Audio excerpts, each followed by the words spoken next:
You ever just watch a movie and get self-conscious? Ugh, I could have made that. The Apartment is one of those movies because it just has a perfect script. So Bud Baxter is an office worker at an insurance company. You know, he's on that Sigma male grind set. He's trying to hustle his way up the ladder by impressing his Chad bosses. Okay, I'm gonna stop that now. In a scheme, he begins lending his apartment out to his higher-ups so they can have affairs with random women who are not their wives. Look, kid, I put in a good word for you with Sheldrake and personnel. Mr. Sheldrake? That's right. We were discussing our department, manpower-wise, promotion-wise. I told them what a bright boy you are. They're always on the lookout for young executives.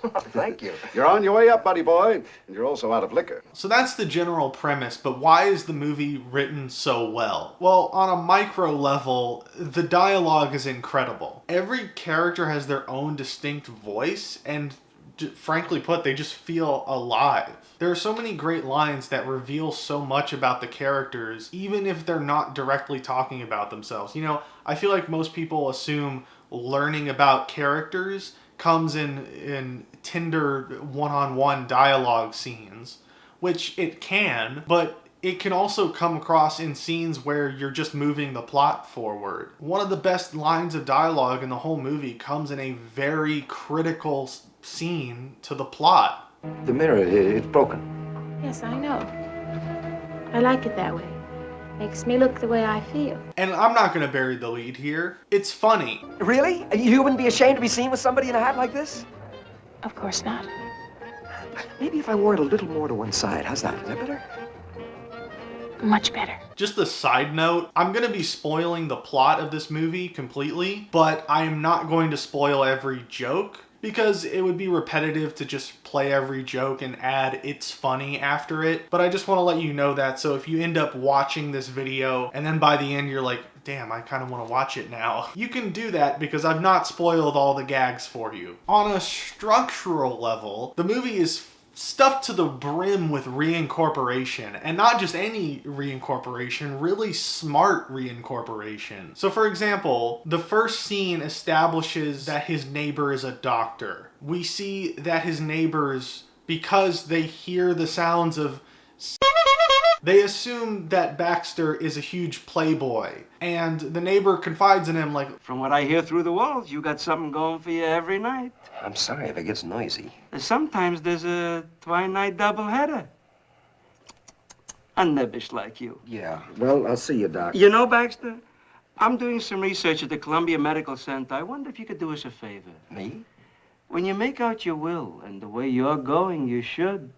Would you mind leaving your body to the university? And the fact that he's a doctor comes back into play later in the movie. But when you're watching it for the first time, you're probably not thinking of that. You're probably just thinking, oh, this is to establish what his neighbors in the apartment think of what is going on here. And it's a funny scene. Would you mind leaving your body to the university? My body. I'm afraid you guys would be disappointed. And so later in the movie, when the situation calls for a doctor and Baxter rushes to his neighbor, you feel surprised because it was camouflaged. You know, the original scene had multiple purposes. It wasn't just there to set up that he's a doctor. It was doing that and some other things at once. But most of all, this movie is incredibly written because of the way it reveals information. The best way to describe this is the movie wrings as much dramatic potential from every single story beat. So take the first real dramatic reveal of the movie. It's already been revealed that Baxter's office crush, Miss Kubelik, is... I'm still crazy about you, Fran. Let's not start on that again, Jeff. Please. I'm just beginning to get over it. I don't believe you. The audience is aware of this and Baxter is not. So there's a bit of dramatic irony there, and this is the moment where he's going to discover that this is going on. Now, there are literally an infinite number of ways you could have this play out in the story, but this is probably the best way it could have played out. So his boss, Mr. Sheldrake, he walks into Baxter's office. his new office that he just got because he's gotten a promotion. And Baxter casually hands him a mirror that one of his girls left at his apartment. And because of this new promotion that Baxter's got, he buys a new hat. Here. You don't think it's tilted a little too much? I mean, after all, this is a conservative firm. I don't want people to think I'm an entertainer.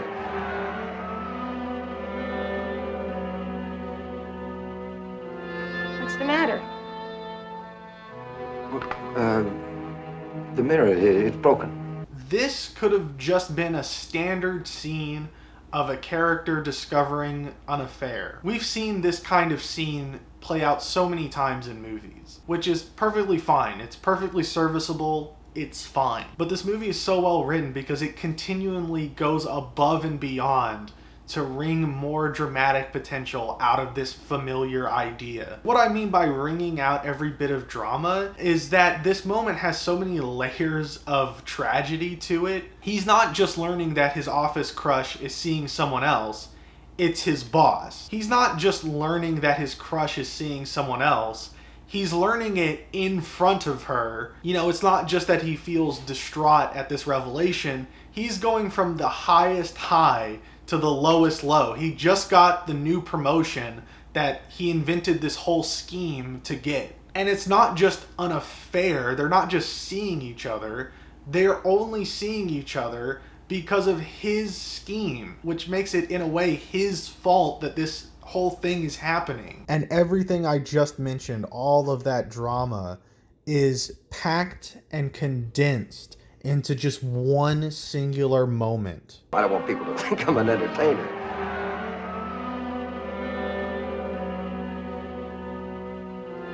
What's the matter? Just squeeze in all the dramatic potential out of this idea. And this is just one moment.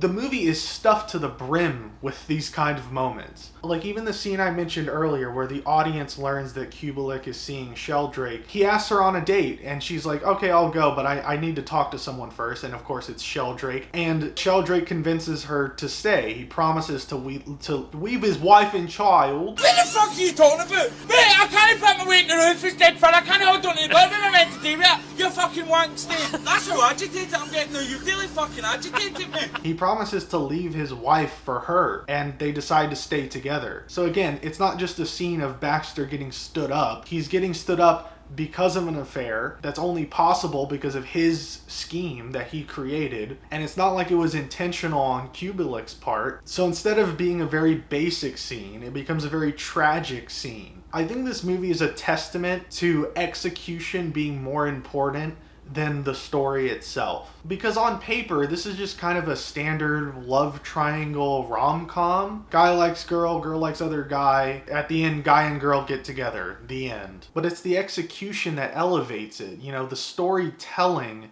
is more important than the story itself. Another example is that all these characters fit kind of romantic comedy archetypes, but again, the execution of these characters elevates them. I think the best way to describe how the movie treats its characters is very humanistic. But it was bound to happen the way you carry on. Live now, pay later, Diners Club. Why don't you grow up, Baxter? Be a mensch. You know what that means? I'm not sure. A mensch, a human being. They do shitty things sometimes. They're not perfect, but at the end of the day, they're still worthy of love and respect. And it's these elements that make the scenes where they stand up to Sheldrake so earned and so powerful and so moving. What's gotten into you, Baxter? Just following doctor's orders. I've decided to become a mensch. You know what that means? A human being. Now, hold on, Baxter. Save it. The old payola won't work anymore. Goodbye, Mr. Sheldrake. I didn't plan it this way, Fran. Actually, it's all Baxter's fault. Baxter? Hey, wouldn't give me the key to the apartment. He wouldn't? No, he just walked out on me. Quit. Threw that big fat job right in my face. The nerve. Yeah, little punk. After all I did for him. Said I couldn't bring anybody to the apartment. Especially not Miss Kubelik. What's he got against you anyway?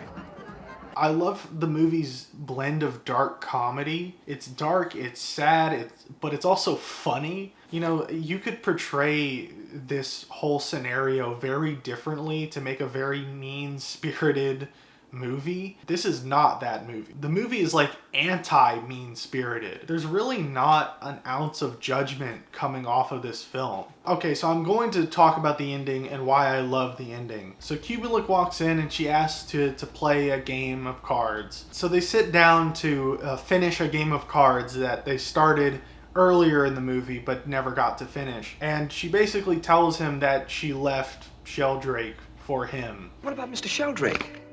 I'm gonna send him a fruit cake every Christmas.